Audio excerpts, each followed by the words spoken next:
Mesdames, Messieurs, bonsoir et bienvenue dans votre journal. Dans les titres, cette question, le Conseil général d'Indre-et-Loire va-t-il utiliser les partenariats publics-privés pour rénover ou construire ses collèges? Ce n'est qu'une piste de réflexion, mais le syndicat Sud Éducation est déjà vent debout.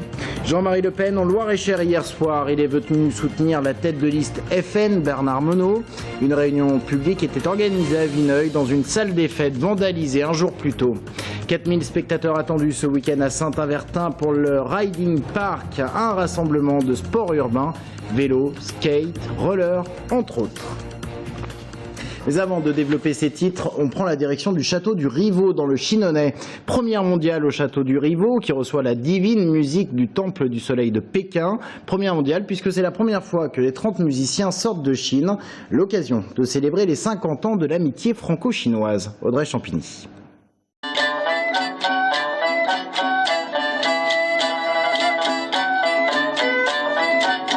L'espace d'un week-end, le château du Rivaux accueille la divine musique du Temple du Ciel de Pékin. Une première dans l'histoire, les musiciens ne se sont jamais produits hors de Chine. À travers cette musique et ses rituels sacrés, il s'agit là de faire connaître un pan de la culture chinoise. Ces chants et ces danses étaient interprétés autrefois exclusivement pour l'empereur de Chine. Notre musique est unique car c'est une musique jouée pendant les sacrifices de l'empereur. Le Temple du Ciel est le plus grand site de sacrifice de Chine.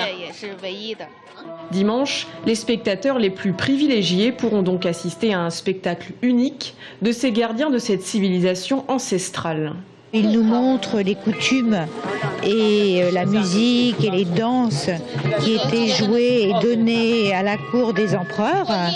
Et donc ce sont vraiment les gardiens de cette civilisation 5 fois millénaire.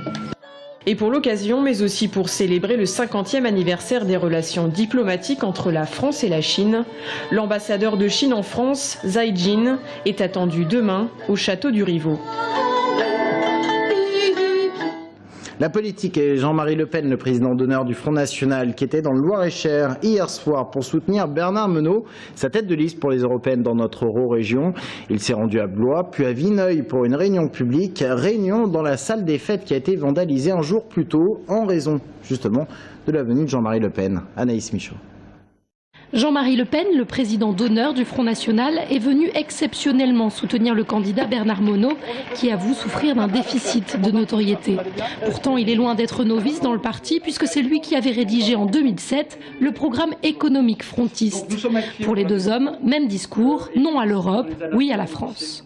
Il est certain que les dangers s'accumulent autour de la France et de l'Europe, que l'immigration massive, que l'insécurité progressive, le chômage, la perte de nos marchés, tout cela, la désindustrialisation, tout ça dessine un avenir assez noir, assez triste. Nous proposons donc aux Français de voter le 25 mai, de voter contre l'Europe s'ils sont contre l'Europe, et surtout de voter pour le Front National qui sera le seul parti à défendre leurs intérêts. La réunion publique s'est tenue sur fond de tags et contre-manifestations. Les idées, même bleu marine, restent nauséeuses à mon avis, donc je viens exprimer mon dégoût. Il y a des idées qu'on n'a pas le droit de défendre. Ils ont une intention de vote à 30% dernièrement.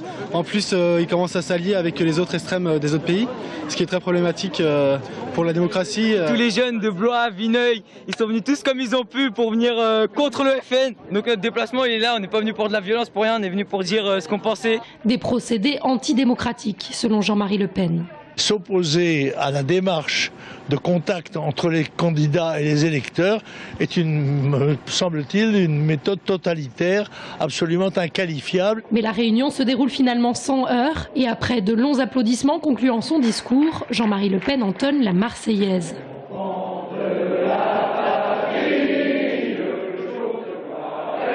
Les militants sont conquis. Maintenant que j'ai vu Jean-Marie Le Pen, je peux mourir demain, j'aurai la conscience tranquille. Toujours avec joie. Il a beaucoup d'humour et c'est agréable de le rencontrer avec ses valeurs que je respecte et que j'approuve. Je suis ravie parce que finalement c'est quelqu'un de très courageux, d'intelligent, extrêmement. Et voilà, on sait pourquoi on se bat. Un combat qui sera mené dans les urnes le 25 mai prochain.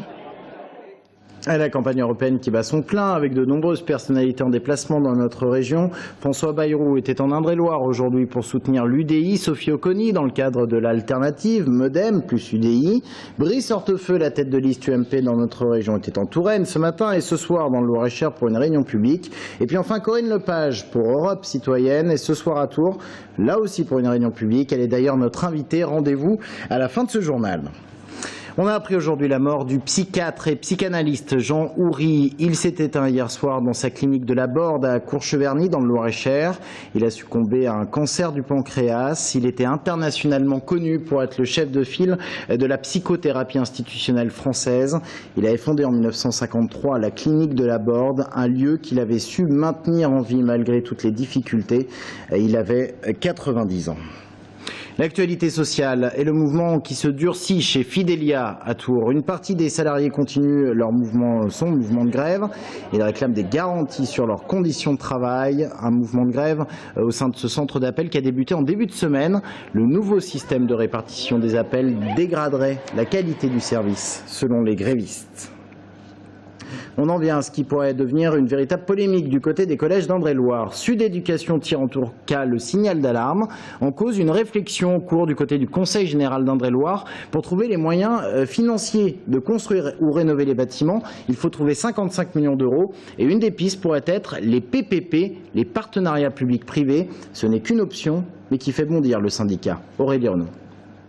La reconstruction du collège de Neuilly-Pompière et la demi-pension de Montrésor font partie des projets importants du Conseil général. S'ajoutent à cela des travaux d'entretien dans différents établissements du département.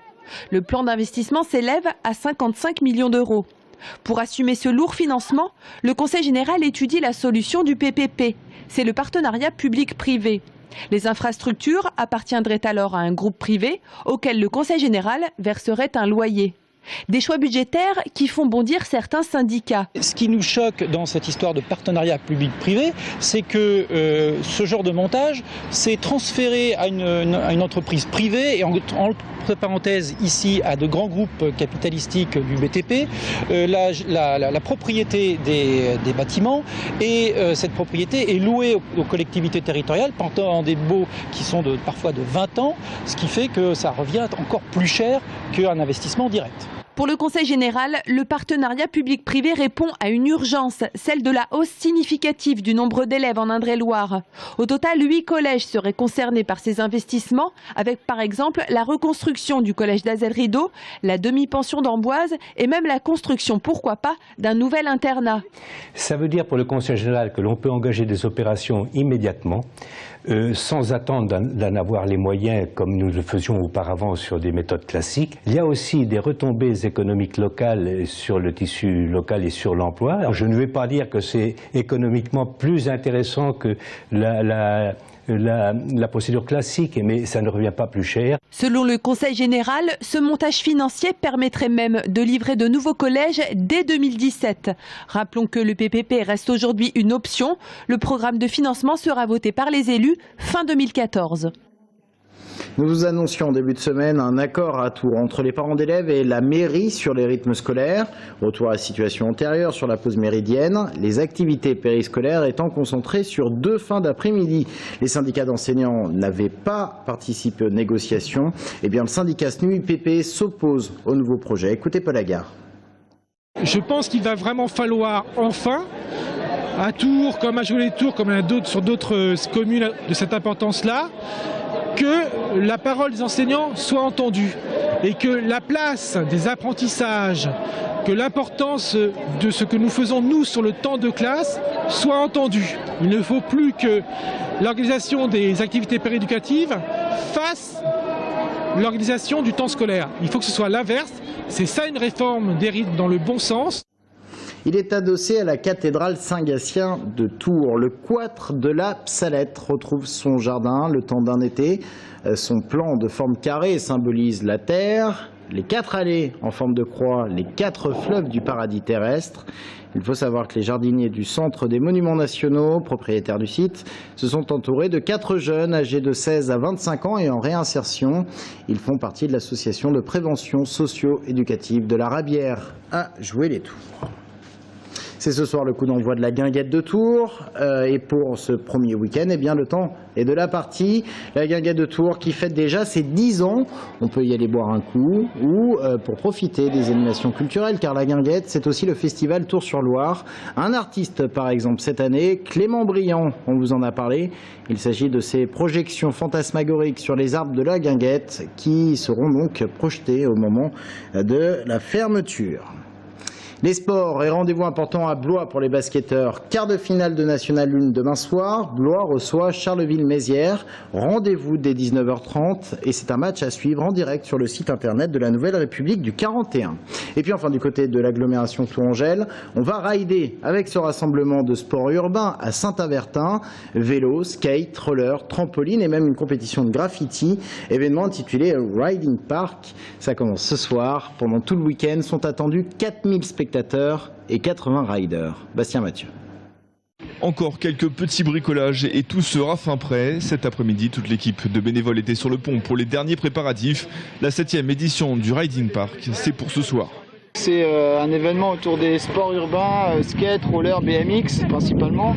Et du coup, c'est un mélange de compétition et d'initiation pour les plus jeunes et pour les familles.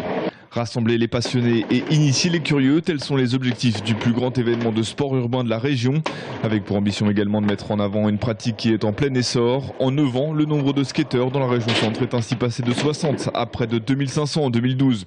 Les organisateurs souhaitent d'ailleurs surfer sur cette vague pour faire découvrir une multitude de sports urbains autres que la planche à roulettes et le BMX. On aura ainsi le droit à du parcours, du graffiti ou encore du trampoline. L'occasion également pour eux de rendre le skatepark plus attractif et surtout plus étoffé. Tous les ans, nous, on ramène des modules qu'on fabrique nous-mêmes pour justement l'événement et pour agrémenter le skatepark qui, au final, reste un petit skatepark de la région centre. Des installations dont vont profiter les riders dès ce soir jusqu'à 22 h. Au programme également une ronde en roller. Et puis à partir de demain, la compétition dès midi et de 14 h à 19 h, les initiations et démonstrations. Et reste avec nous sur TV Tour Val-de-Loire. Dans un instant, on reçoit Corinne Lepage, députée européenne sortante et présidente de CAP 21. C'est dans quelques instants.